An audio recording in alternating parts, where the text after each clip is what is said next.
This is the Variety Sports Network, created for the fans, by the fans. Now to your host of tonight's show. Oh man, what a day it's been. Not just in the college football world, but the NFL world too. With Pete Carroll stepping away for an advisor role with the Seahawks, and then all of a sudden, out of nowhere, we get the whole Nick Saban is retiring. What's your first initial thoughts on this, Caleb? I mean, the first initial thoughts is it's the end of an era. I mean, when you associate college football, it's hard to think about it without a guy like Nick Saban on the sidelines, winning 6 titles at Alabama, and you can't forget his title at LSU as well. Yeah. So, he's just been a staple in college football for so long. To open up next season with him not on the sidelines is going to be a weird thing to see that Crimson Tide team with no Nick Saban. Yeah, I 100% agree. When I saw it come across, and of course, everybody's jumping right on it, like, oh, Nick Saban's leaving, like this is it, it's over. Like, is it though, or is it just is it one of those things where somebody jumped the gun early on the whole retirement thing? But it doesn't sound like that's the case. It sounds like this is it. This is the end of the Nick Saban era of the Crimson Tide. How exciting is it? And I'm not saying it should be exciting, but as a Razorbacks fan, how exciting is that at the same time? I mean, it's interesting just because with no Nick Saban, it kind of opens up the dominance that has been in the SEC from the Bamas and the Georgias. I mean, you still got LSU to contend with. You've got Texas and Oklahoma coming over. But I definitely think, and there's no divisions anymore, but I definitely think depending on the hire, they get the wrong hire, that program could go downhill and not be as dominant as it once was. But I think definitely if you can get the right pieces in place down the road, maybe that opens up things for Arkansas. I mean, it's going to take a while with it kind of the state of the program now, but I think it just even makes possibly Georgia the new king on top, if you will, with Kirby Smart. He's got things rolling, 2 straight national titles, and then not making this year, but getting close. So I think you see the shift already had been taking place, and this kind of just caps it off of, the real king of the SEC, if you will, is gone now, and the new era is ushered in. Right. Yeah. They're going to bring in Jake from Jake's Take. I'm curious to see what he has what his thoughts are on this. Jake, how you doing? I'm hanging in there as the resident Alabama alum of the network. It's definitely been a day. Obviously, with it, like Caleb was saying, everything's shifting. Transfer portal has changed everything. Really, it was one of those things where we expected it, but we didn't expect it this soon. Right. Yeah. I think it kind of caught everybody by surprise. You brought up the transfer portal for a second. So it does open up again for another 30 days. I don't know if it's just for Alabama, like for the athletes who are at Alabama, if it's for everybody, but it does open up the transfer portal for 30 days either way. I want to say it's just for those who are at Alabama. Like if they want to leave, it is. Because if you remember, the same thing happened when Michigan State fired Mel Tucker. Their university, those players got a 30-day window to make a decision, because Arkansas has actually got one of their offensive linemen coming to Arkansas because he took that 30-day window and made some visits and whatnot. Right. Yeah. So that'll be interesting to see how many will jump ship. I already saw Shadur Sanders is trying to get some of those guys to come out to Colorado. I don't know. They've also already lost. I know. It's Colorado. What's the play? One thing to note is that Alabama did lose the commitment from Ryan Williams, top wide receiver, who reclassified. It was a mix of Holtman Wiggins, the guy who recruited him, and Nick Saban retiring. There is, I guess, this idea that there should be a decision very soon. In my opinion, the really two that I want it to be is down between Dan Lanning and Lane. But the problem with both of them is that they just have giant huge buyout clauses. And I don't know if Greg Byrne, Alabama's athletic director, wants to put down $20 million and then offer, 35 more million to get them there. Yeah, that's a lot. You have to fill in. I mean, you're looking at a guy who won 274 games, 183 of those at Alabama. I mean, that's a lot. 8 SEC championships and six national championships at Alabama. Those are big shoes to fill for whoever's gonna end up replacing Nick Saban there. Overall, what does this do, Jake? On your thoughts, what's the outlook of the SEC? How what do you think everybody else's thoughts are with this? So I mean, right now, I know it'll always, especially for the past few years, it's been between Georgia and Alabama. And I think Georgia will still remain in the driver's seat. But now that we're going to this new schedule where there's no East or West, it's going to be interesting. If Lane stays at Ole Miss, does that put Lane at number 1 in the SEC neck and neck with Kirby? Or does Lane jump ship, go to Alabama, and kind of bring that swagger, that goofiness that he's always had at Ole Miss, which has worked, and keep that going? Alabama won't fall too far, but it will be interesting to see who stays for the game, who wants to leave. I feel like everyone has talked about how this has been his greatest coaching job, with coaching Milroe from getting benched to being 6th in Heisman. Yeah. So it can really depend, but I think for right now, it's Georgia, Ole Miss, and then Alabama will still be around, and they're not going anywhere. But when you lose one of the best coaches of all time, it's hard to replace him. Yeah. Caleb, what's your overall outlook? I know you kind of mentioned it a little bit, but already a little bit overall outlook. If you're Mizzou, if you're Ole Miss, and you're like that, even Texas, Oklahoma. I mean, look at Steve Sarkisian, who he was the former OC at Alabama. Is there any possibility that he is like, no, sorry, Texas, I'm out? It's a $15 or $15 million buyout for him, but it's got to be a name that's on their list, right? Yeah, I mean, it's got to be with the success he had when he was there before. And I think the one thing you got to focus on is, especially if you're Alabama, with Saban retiring, there's a lot of pressure.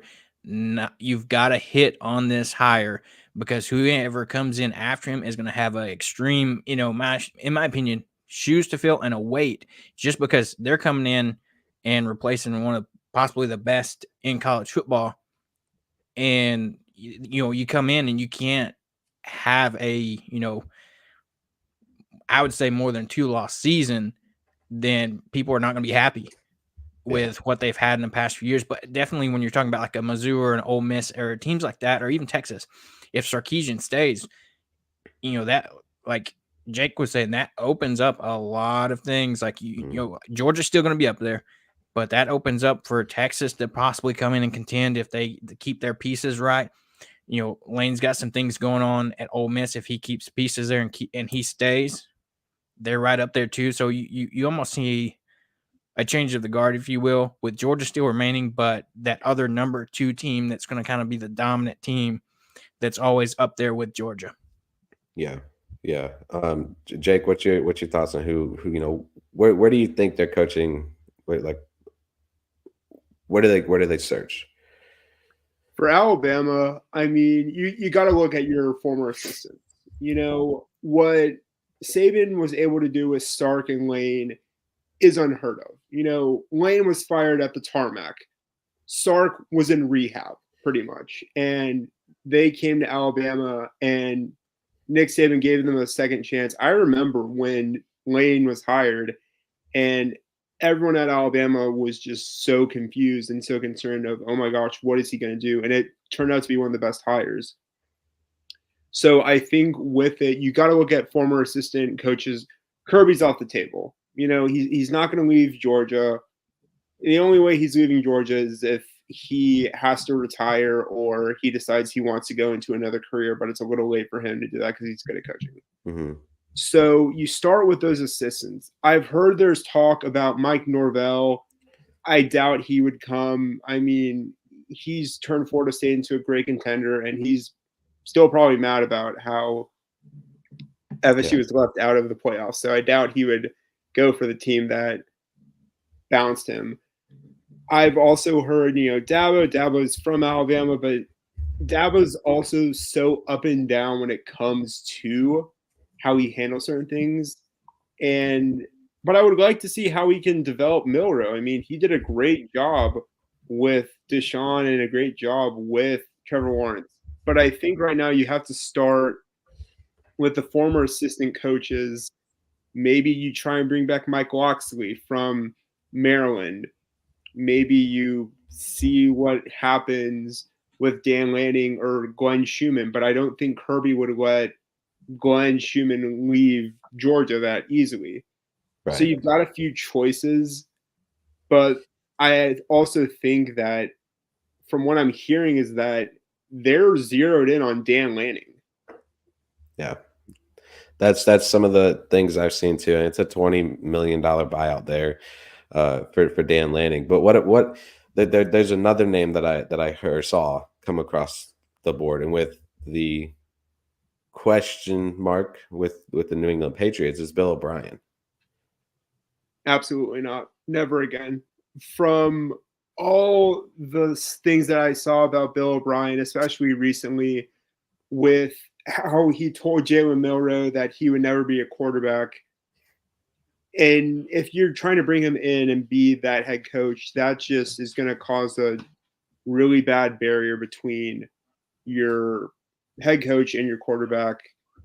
Mike Vrabel's a possibility. I loved what he did in Nashville with the team. It was just an unfortunate situation.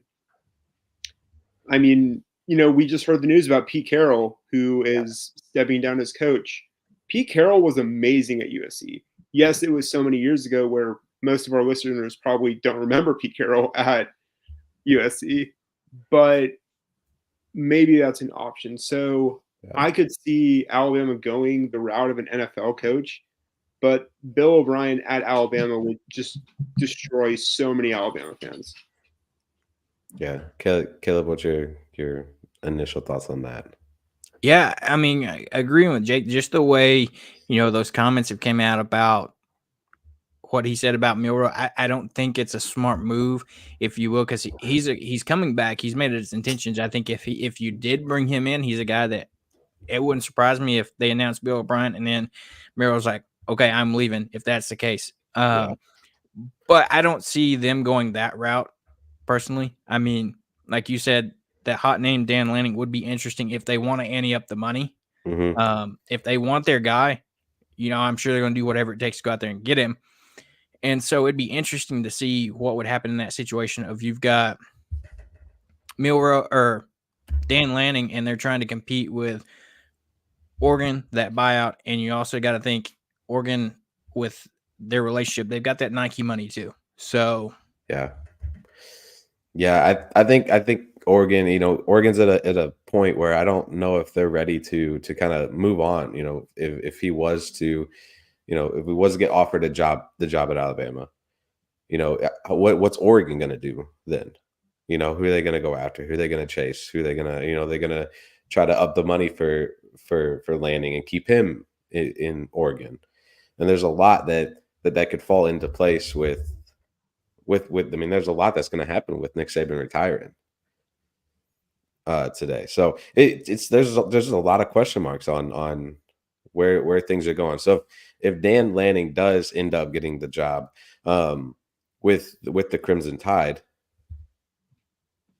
what's going to be, what'll be the big change there with the Crimson Tide? It's just going to be how the offense is ran, how, what's going to happen for either of you, whoever wants to answer. Yeah. So I think with this, with Dan Lanning being a defensive-minded coach, they're going to try and get back to the basics of, we want this Alabama team to beat you by having a smothering defense, and we're going to beat you with our skills on offense. That's how they won the national championship in 2009. People will say, well, you had Julio Jones, Mark Ingram, Trent Richardson, and this great offensive line. But then you skip ahead to 2011, and that whole defense was drafted into the NFL. And Alabama's kind of gone away from that because Nick Saban realized you can't win a national championship with just a good defense. Dan Lanning in his first game against Georgia was embarrassed. He could have gone ahead and curled up in a ball and said, "This isn't fun. I'm not having fun anymore." Yeah. He didn't lose another game the rest of the season. What he was able to do with Bo Nix is unheard of. You know, Bo Nix was so-so at Auburn. What I could see, I wouldn't even say so-so. he was good, but he also, you know, had his like lower moments. Yeah. What Dan Lanning could do at Alabama is he could bring that defensive dominance back, especially when you have a player like Caleb Downs, who started as a freshman, won all these awards, and led the team in tackles. That's unheard of at Alabama. Mm-hmm. And then you can build more around Milroe because obviously Tommy Rees needs better advice on how to utilize his quarterback. So I could see it being more of a, let's go back to the basics of how we build our team, get ready to lose 2 or 3 games. But it's going to be easier now because if you lose 2 or 3 games, you still have a shot at making the playoffs with the 12-team playoff. Right. Yeah. I mean, I think that I don't want to say that had part of the play for Saban leaving, but I imagine like the change that college football is going through with NIL, with the 12-team playoff happening next year. You know, you'd almost have to think that had something to do with it too. And he's come out. He's been very vocal about the NIL and how it's going to change college football. It already has. Really, I mean, to be honest, it already has. Do you think any of those 2 things had help in the decision with this? I'm sure part of it had to. I mean, all it took was Jimbo finding a way to mess it all up, and that got under Nick's skin. I mean, you saw how Jimbo was able to get the top rated recruiting class after Nick and Kirby were doing it for so many years. Yeah. And Nick and Kirby are good at maintaining their athletes. Jimbo lost everyone to the portal.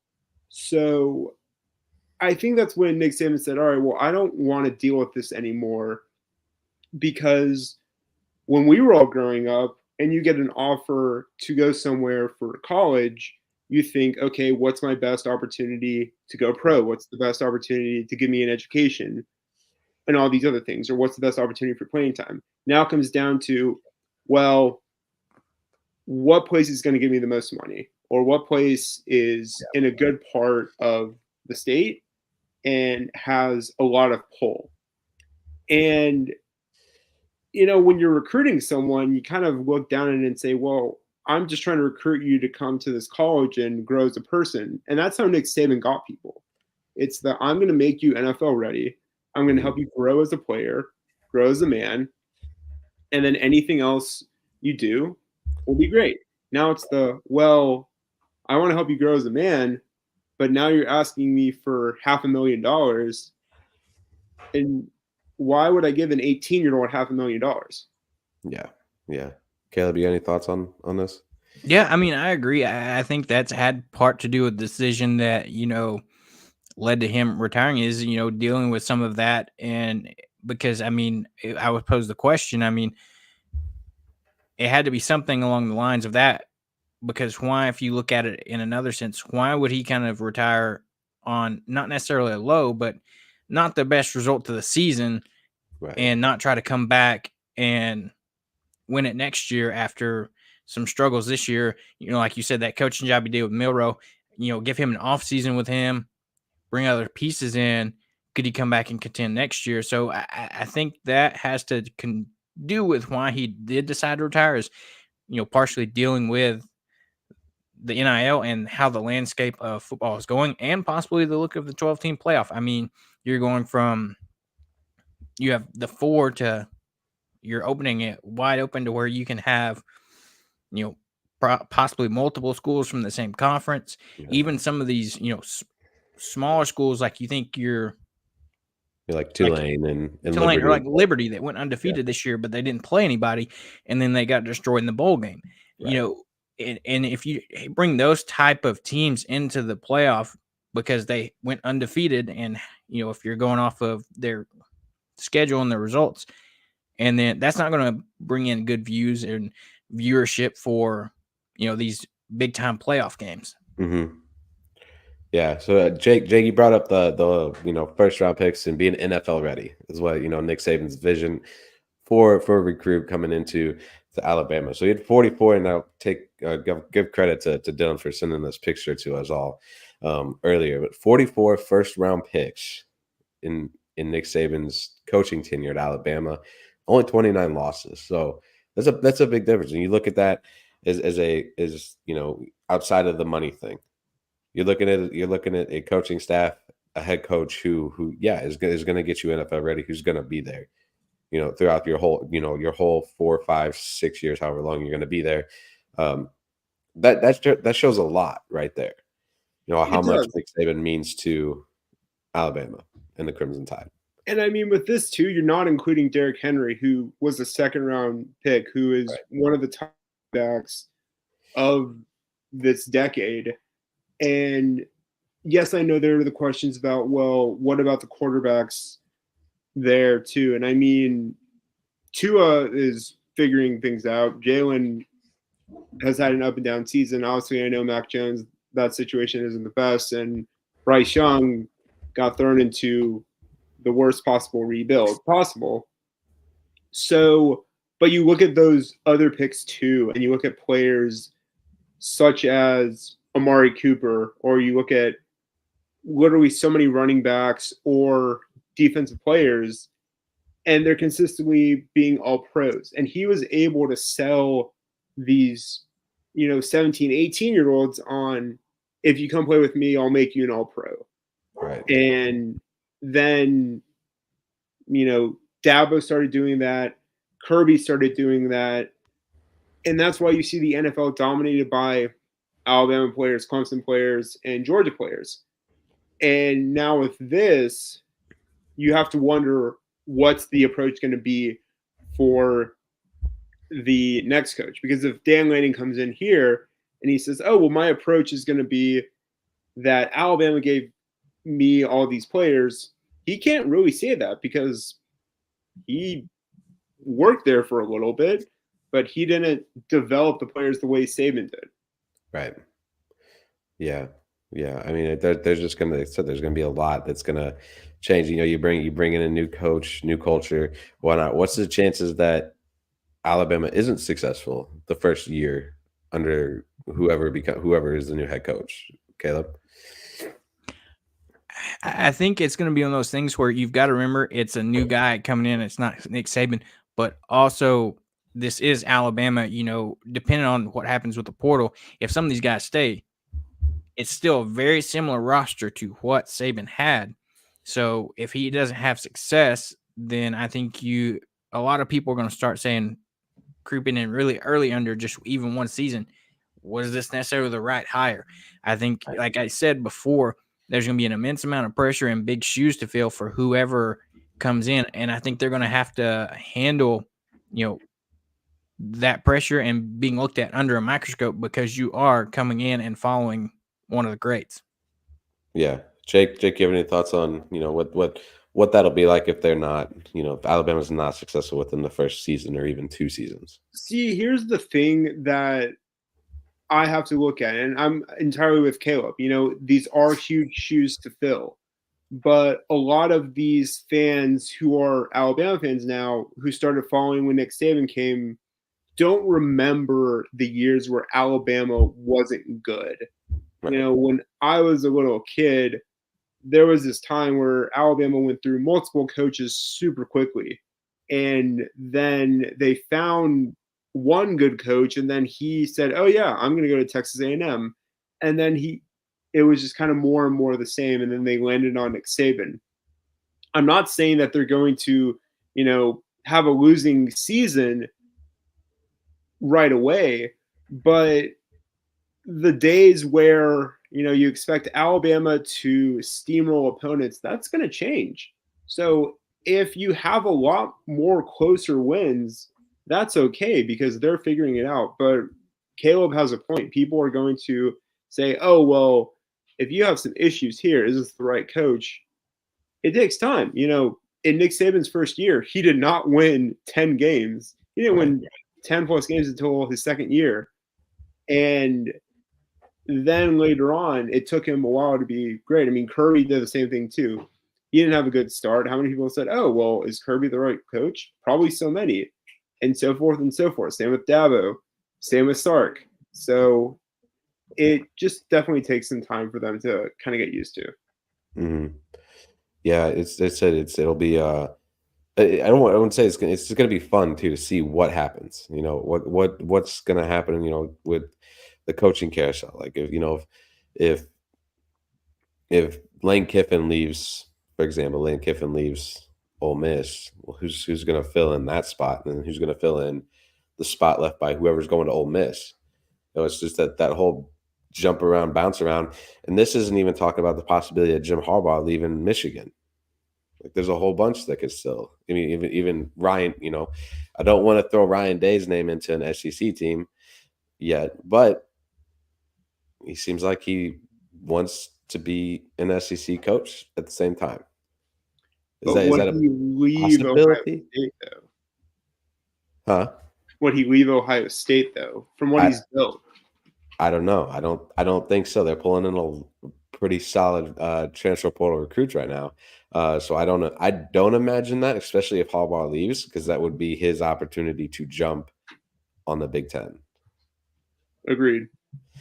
So there's a lot that could go into, that's going to follow this, I would say, going forward, which includes, you look at the 12-team playoffs and whatnot, and we'll kind of come off the Nick Saban thing. If you got a little bit of time, we'll talk about the effects of the 12-team playoffs. How much is it really going to affect college football going forward? I saw something earlier today that it's going to be more popular than March Madness, like the excitement and the buildup behind it.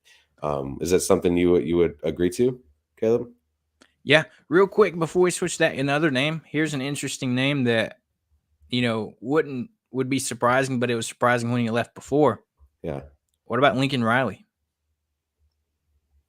I mean, he made that jump from Oklahoma to USC that nobody expected. Right. You want one of the best program jobs come open in the country. If he gets that offer, why would you not go after him? Yeah. Well, a name that I thought about earlier too was Cliff Kingsbury.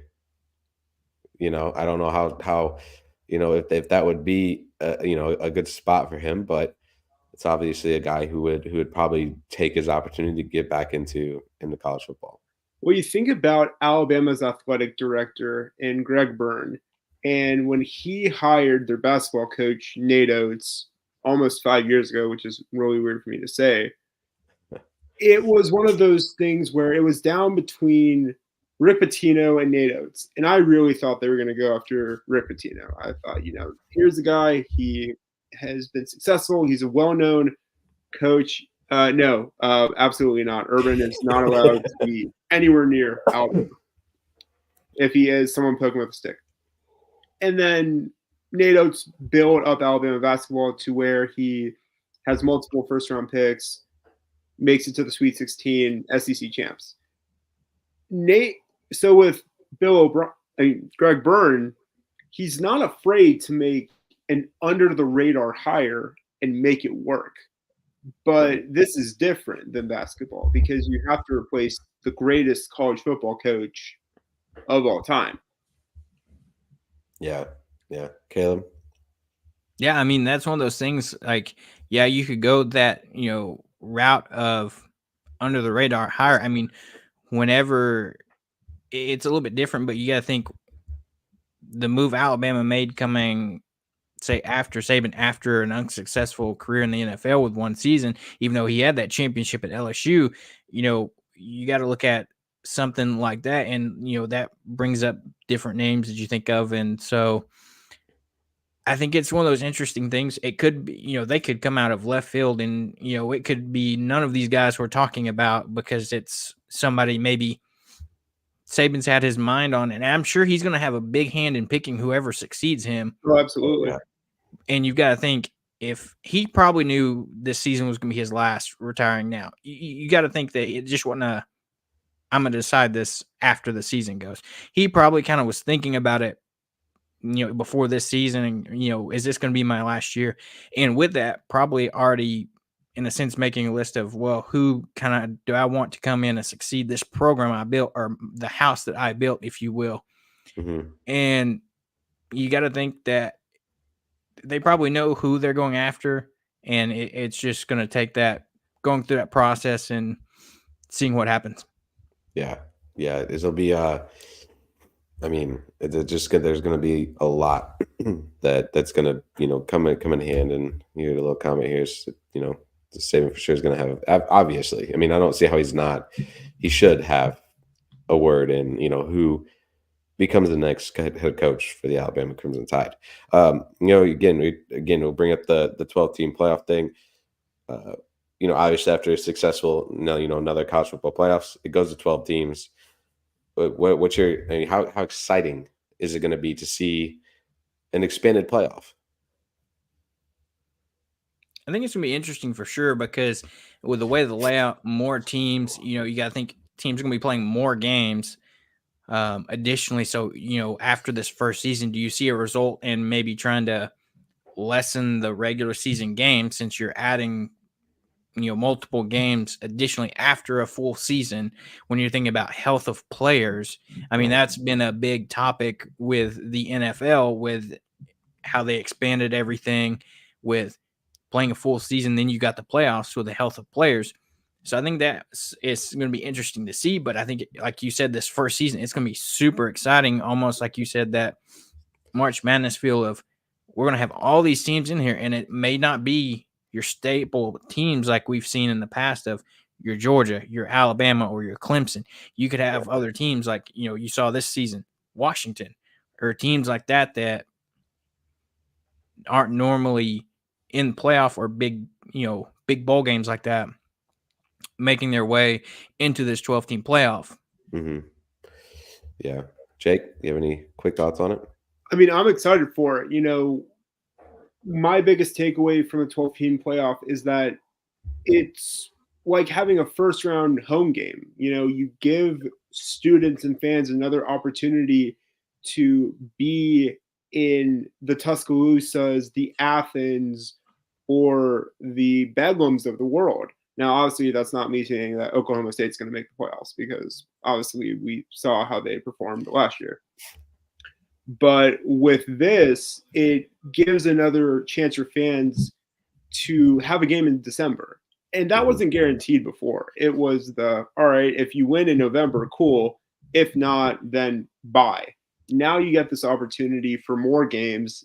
I know health is a big part of it too, but they can also make some things work when it comes to this schedule and this opportunity for more games. Yeah.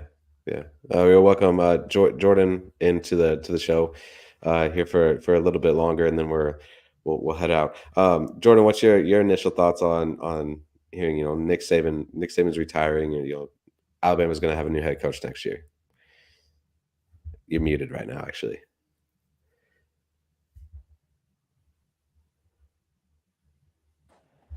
Total disbelief. Sorry about the technical difficulty, but my thoughts were total disbelief. As long as I've been an adult and even a child, growing up in the sport of football, and there's always been Nick Saban, always been Alabama, always been that stigma of the SEC big time moments. You look at the Iron Bowl is not going to feel the same. SEC rivalry with LSU is not going to feel the same.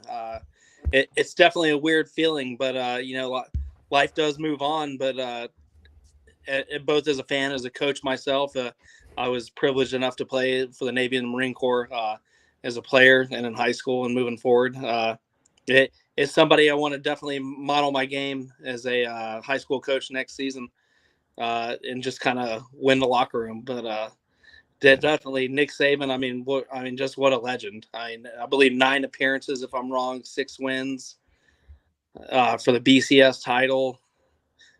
Definitely just kind of bittersweet as well. As an Ohio State fan, I won't be worrying about Alabama as much. It wasn't necessarily Alabama the team; it was Alabama with Nick Saban, and you saw Nick Saban on the sideline, and you just your stomach would curl a little bit. You'd be a little bit nervous for that game coming up, and just I think college football is definitely not going to be the same moving forward. I don't know.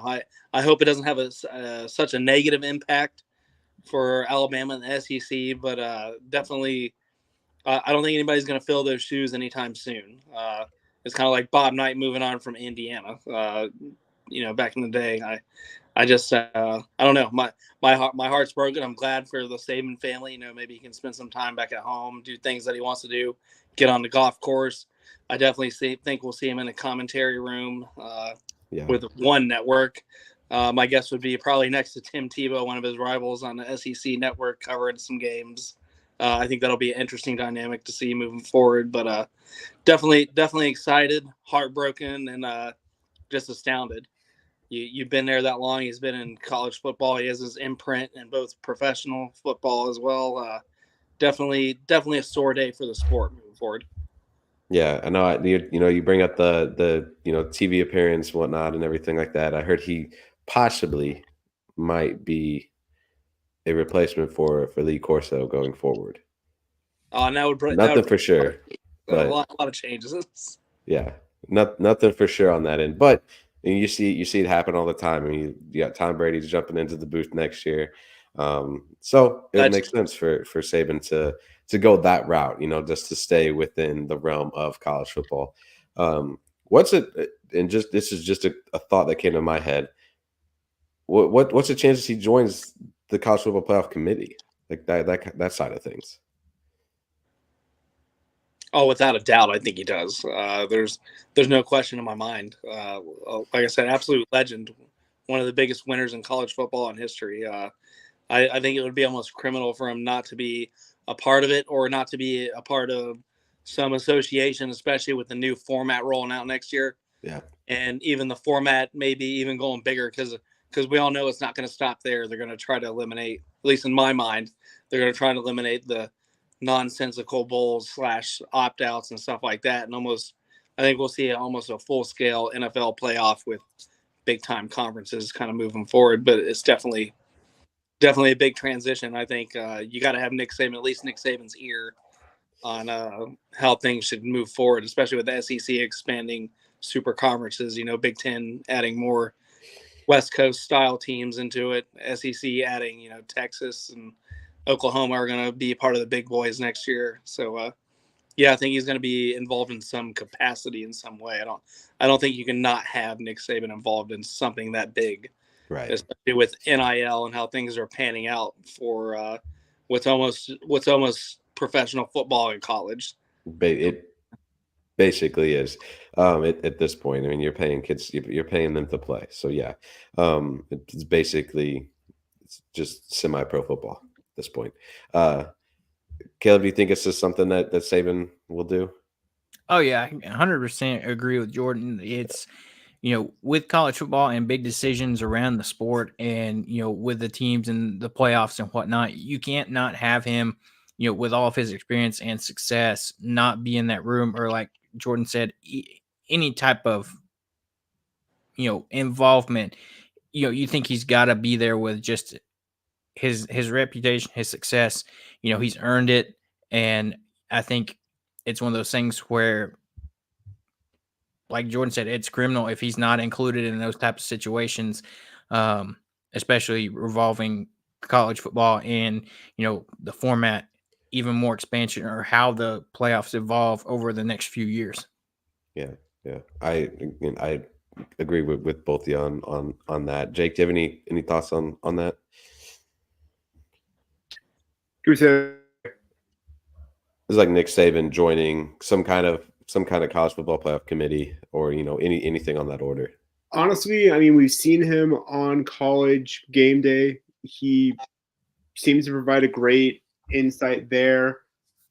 Getting him with Reese, another Alabama alum, would actually be pretty iconic to see. So I'm here for it. Him on the committee would probably squash so many questions because honestly, when we first established the committee, you had people who were not even connected to football. You had Condoleezza Rice on there. And I'm forever grateful for what Condoleezza Rice has done in politics. But Condoleezza Rice never played football. And if she did, I want to see some highlights. Yeah. that would be something. That's for sure. I mean, that'd be fun. Let's see what we can dig up there. Probably not much, I'd imagine. Any last closing thoughts from anybody before we head out tonight? Whoever wants to jump the gun first. I mean, I'll say it's like I said at the beginning of the show. It's the end of an era. Next season, watching an Alabama Crimson Tide game and not seeing Nick Saban on the sideline is definitely going to be a weird look next season, especially in the SEC when you associate Alabama football with Nick Saban, and to not have him on that sideline, it's going to take some getting used to. Yeah. But hopefully he'll pull Roy Williams and just show up to random games and have a seat in the suite or something. I could see him doing that. Yeah, absolutely.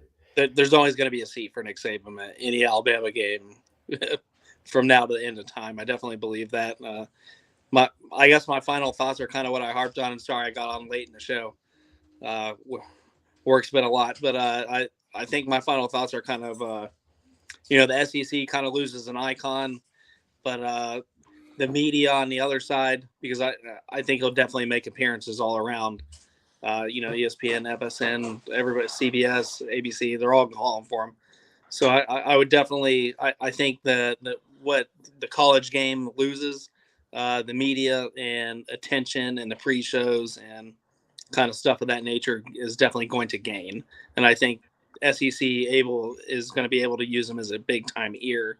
I think the SEC is going to gain that in a sense of somebody they can console, somebody that can counsel them moving forward into the super conference era, into the big playoff expansion era, and so on. So I think what the game loses in the one time a week appearance, the media and the sport as a whole gains is 365 days of, we can call Nick Saban because he's not game prepping. We can get his, we can get his insight. We can get his advice.